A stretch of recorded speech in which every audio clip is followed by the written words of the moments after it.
في القلب مشاعر أخفيها قد أشرقت الشمس عليها عن خطط لم أعبأ فيها. بسم اللہ الرحمن الرحیم. السلام علیکم ورحمۃ اللہ وبرکاتہ. دوستوں، تکبر اسلام اور شریعت کی نظر میں یہ ایک بہت بڑا گناہ ہے، اور اس گناہ کی برائی کو ہم نبی پاک صلی اللہ علیہ وسلم کی حدیث سے سمجھتے ہیں.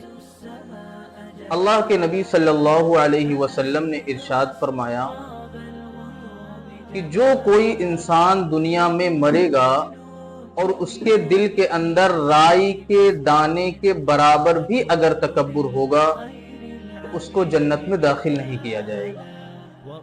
اس لیے تمام مسلمانوں سے میری یہی گزارش ہے کہ وہ اس گناہ سے لازمی بچنے کی کوشش کریں، کیونکہ یہ گناہ کرنے والا گویا کہ اللہ تبارک و تعالی کی صفات میں ڈاکہ ڈالنے کی کوشش کر رہا ہے. حدیث شریف کے اندر آتا ہے الکبریاء ردائی. اللہ تبارک و تعالی فرماتے ہیں کہ بڑائی میری چادر ہے، اور جب انسان دنیا میں اپنے آپ کو بڑا سمجھتا ہے اور یہ بھول جاتا ہے کہ اس سے بڑی طاقت اور قدرت والا پروردگار جو رب ہے، ہم سب کا مالک ہے، تو گویا کہ وہ اللہ تبارک و تعالی کی صفات میں ڈاکہ ڈالنے کی کوشش کر رہا ہے. اسی کو اللہ تعالی نے قرآن کریم کے اندر ارشاد فرمایا وَلَهُ الْكِبْرِيَاءُ فِي السَّمَاوَاتِ وَالْأَرْضِ. تمام بڑائیاں زمین اور آسمان میں اللہ تبارک و تعالی کے لیے ہیں.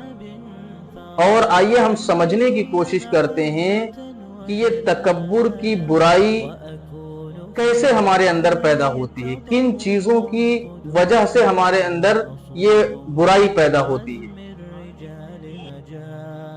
علماء نے تکبر کے 8 ریزنز لکھے ہیں. 8 وجوہات کی بنا پر یہ بیماری اور یہ برائی ہمارے اندر پیدا ہوتی ہے. سب سے پہلی چیز علم.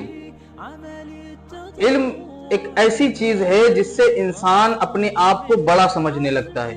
جب کوئی انسان پڑھتا اور لکھتا ہے اور اس کے پاس علم آ جاتا ہے تو اسے ہر انسان جاہل نظر آتا ہے، ہر انسان اسے بے پڑھا لکھا نظر آتا ہے.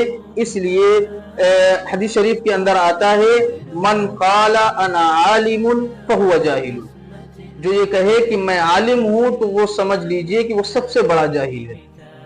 کیونکہ علم دینا یہ اللہ تبارک و تعالی کا ہمارے اوپر احسان ہے. اگر علم ہمارے پاس ہے یہ اللہ تعالیٰ کی بڑی نعمت ہے. اس پر اللہ تبارک و تعالیٰ کا شکر ادا کرنا چاہیے، نہ کہ اس سے کسی کو جاہل سمجھنا چاہیے. اور دوسری وجہ یہ ہے کہ عبادت. جب انسان عبادت گزار بنتا ہے تو اس کے اندر تکبر پیدا ہو جاتا ہے.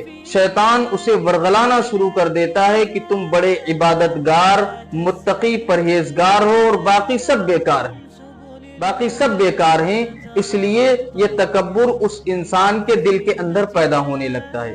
اگر آپ عبادت گزار ہیں، آپ متقی اور پرہیزگار ہیں، تو اس بات پر اللہ تبارک و تعالیٰ کا شکر ادا کریں. آپ نے سنا ہوگا کہ شیطان سے زیادہ کوئی عبادت کرنے والا نہیں، لیکن اس کے دل کے اندر تکبر پیدا ہو گیا اور پھر وہ اس کو اللہ تبارک و تعالیٰ نے مردود قرار دے دیا، اس کو اللہ تعالیٰ نے جنت سے نکال دیا. تو پتہ یہ چلا کہ علم حاصل کرنا یہ ایک انسان کے اندر تکبر پیدا کر دیتا ہے. لیکن جس کے اندر اخلاص ہوتا ہے اور جو سمجھتا ہے کہ علم جو ہمیں ملا ہے یہ اللہ تعالیٰ کی نعمت ہے، اس پر اللہ تعالیٰ کا شکر ادا کرنا چاہیے. اور تیسری چیز ہے جو ہمارے دل کے اندر تکبر پیدا کرتا ہے وہ ہے مال. جب مال آتا ہے نا تو شیطان فوراً دخل دے دیتا ہے کہ اب ہر مالدار انسان کو سب غریب نظر آتے ہیں، کمزور نظر آتے ہیں. کبھی ان کے کپڑوں کو دیکھ کر ہنستا ہے، کبھی ان کے رہن سہن کو دیکھ کر ہنستا ہے، جبکہ ایسا نہیں ہونا چاہیے۔ مال یہ اللہ تبارک و تعالیٰ کی بہت بڑی نعمت ہے، اس لیے اللہ تعالیٰ کا مال کے آ جانے پر شکر ادا کرنا چاہیے۔ اللہ تعالیٰ کا جب شکر ادا کریں گے تو اللہ تعالیٰ ہمارے مال میں اور بڑھوتری پیدا فرمائیں گے۔ اللہ تعالیٰ نے قرآن کے اندر ارشاد فرمایا لَإِن شَكَرْتُمْ لَأَزِيدَنَّكُمْ، اگر تم میری دی ہوئی نعمتوں پر شکر گزاری کرو گے تو ہم تمہارے مال کو بڑھا دیں گے۔ اور چوتھی چیز ہے حسب و نسب۔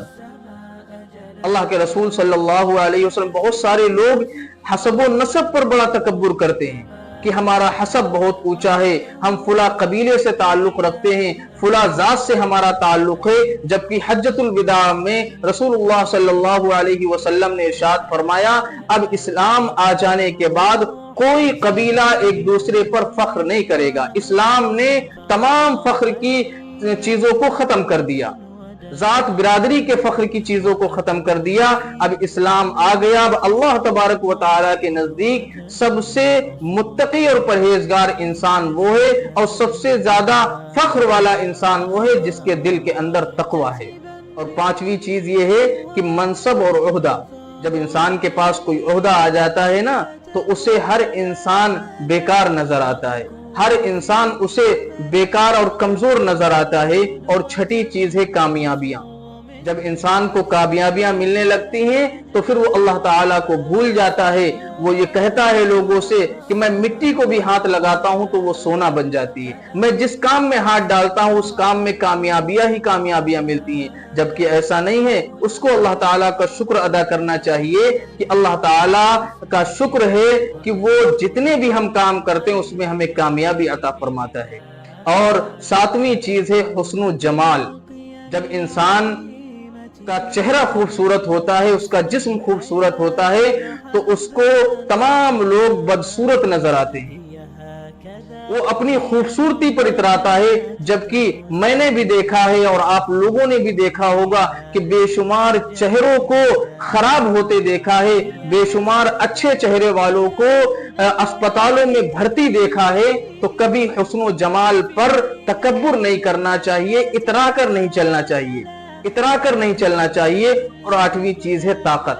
جب انسان کے پاس طاقت آتی ہے تو وہ کسی کے اوپر بھی ظلم کرتا ہے، جب وہ کسی کو گالیاں بھی دیتا ہے، کسی کے ساتھ برا سلوک بھی کرتا ہے، کسی کے ساتھ الٹی سیدھی مار پیٹ کرتا ہے، یہ صرف طاقت کی بنا پر اس کو ایسا لگتا ہے کہ اس سے زیادہ طاقتور کوئی نہیں، لیکن وہ بھول جاتا ہے کہ سب سے بڑی طاقت ہے جو رب ذوالجلال کی ہے۔ اگر دنیا میں ہم نے تکبر کیا تو اللہ تبارک و تعالی آخرت کے اندر ہم سے کہے گا قیل ادخلوا ابواب جہنم خالدین فیہا فبئس مثوى المتکبرین۔ اللہ تعالیٰ فرمائے گا، اللہ تعالیٰ کہے گا داخل ہو جاؤ جہنم کے دروازے سے، بس بہت ہی برا ٹھکانہ ہے تکبر کرنے والوں کے لیے۔ اللہ تعالیٰ ہم سب کی تکبر سے حفاظت فرمائے۔ اللہ تعالیٰ ہم سب کو کہنے سننے سے زیادہ عمل کی توفیق عطا فرمائے۔